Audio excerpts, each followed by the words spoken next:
I just want to pull this up really quickly because I referenced it earlier, and we're talking about, you know, I don't know how the Republicans are responding to their initial, like, Trump leading the party in the direction of let's be pro-Putin, then having to backtrack from that. Do you have this Chris Christie tweet that you can put up here? This is just interesting to me, and I wanted to bring this up today, but I forgot to put it in the sheet. So this is Chris Christie passive-aggressively subtweeting Trump here. Did you see this, Sam? How could anyone with any understanding of the world call Putin's decision to invade Ukraine genius and very savvy? That's Trump. As we watch him unite the rest of the world against Russia in nearly an instant.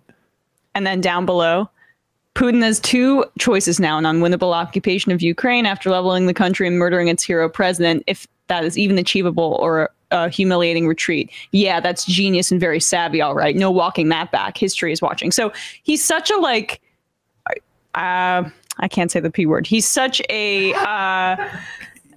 coward that he won't say Trump's name there. So he's subtweeting him, right? Yeah.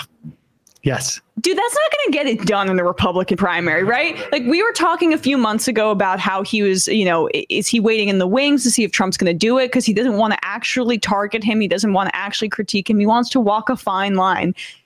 That the voters are not going to respond to that. You either go hard or you go home. It's like such pussyfooting. It's so pathetic. But Chris Christie was never, ever going to, I mean, like they talked about Rudy Giuliani this way too, and it was so predictable. The dude got up to New Hampshire and he was gone within 15 minutes.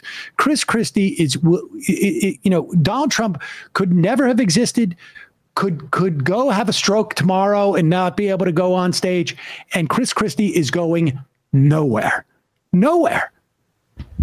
I just put in Slack, RNC Research, you know, the Republicans propaganda feed, just did a contrast in leadership with the Zelensky selfie video on one side and Biden walking to a helicopter with his wife in another.